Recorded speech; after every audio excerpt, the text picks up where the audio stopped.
आज हम बात करने जा रहे हैं त्रेता युग में जन्मे दशानन रावण के बारे में कि मृत्यु के समय कितनी थी लंकापति रावण की उम्र। जी हाँ दोस्तों, ये वही रावण है जिसे हमारे प्रभु भगवान श्री राम ने मारा था। तो शुरू करते हैं, लेकिन इसको समझने के लिए हमें अपने दिमाग के थोड़े घोड़े खोलने पड़ेंगे, क्योंकि समय की जिस गणना की बात हम कर रहे हैं उसे आज का विज्ञान नहीं समझ सकता।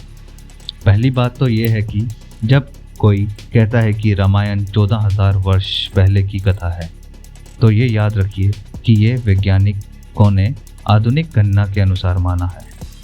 अगर वैदिक गणना की बात करें तो रामायण का कालखंड बहुत पहले का है। आइए इसे समझते हैं।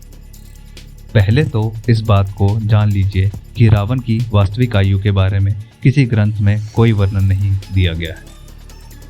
मैंने क्योरा पर कई उत्तर देखे हैं कि रावण तो 20 लाख साल का था, 80 लाख साल वर्षों का था।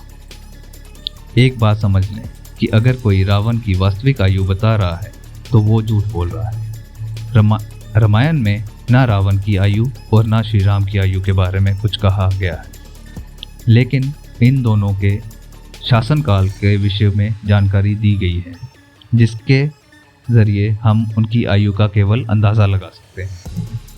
पर इससे पहले कि हम उनकी आयु के विषय जानें, बस संसारी तौर पर पौराणिक काल गणना समझ लेते हैं, क्योंकि विस्तार में तो इस लेख में बताना संभव है। त्रेता युग 3600 दिव्य वर्षों का था। एक दिव्य वर्ष 360 मानव वर्षों के बराबर होता है। इस हिसाब से त्रेता युग का कुल काल हमारे समय के हिसाब से 12,96,000 मानव वर्षों का था। इस गणना को याद रखिएगा ताकि आगे की बात समझ सकें। रावण त्रेता युग के अंतिम चरण के मध्य में पैदा हुआ और श्री राम अंतिम चरण के अंत में। त्रेता युग में कुल 3 चरण थे। रामायण में ये वर्णन है कि रावण ने अपने भाइयों के साथ 11,000 वर्ष तक ब्रह्मा जी की तपस्या की थी। इसके पश्चात रावण और कुबेर का संघर्ष भी बहुत काल तक चला। इसके अतिरिक्त रावण ने शासनकाल के विषय में कहा गया है कि रावण को कुल 72 चौकड़ी तक लंका पर शासन किया। एक चौकड़ी में कुल 400 वर्ष होते हैं, तो इस हिसाब से रावण ने कुल 28,800 वर्ष का लंका पर शासन किया।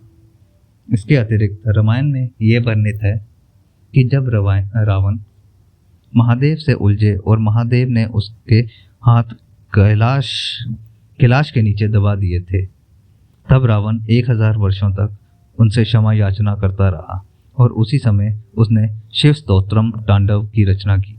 हालांकि ऐसा उसने लंका शासनकाल में ही किया, इसलिए इसे हम अलग से नहीं जोड़ रहे। तो रावण के शासनकाल और तपस्या के वर्ष मिला लें तो 11,000 और 28,800 मिला के 29,800 वर्ष बनते हैं। 39,800 वर्ष कहीं नहीं गए।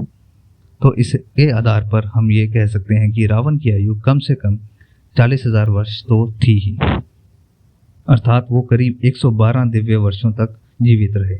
जैसा हमने पहले बताया कि एक दिव्य वर्ष 360 मानव वर्षों के बराबर होता है, तो इस हिसाब से रावण की उम्र लगभग 40,320 वर्ष थी। ये थी रावण से जुड़ी एक गाथा। अगर आप भी प्रभु से जुड़ी और लीलाओं के बारे में जानना चाहते हैं तो हमारे चैनल को सब्सक्राइब करें, और अगर अभी तक सब्सक्राइब नहीं किया तो ज़रूर करें और बेल आइकन ज़रूर दबाएं ताकि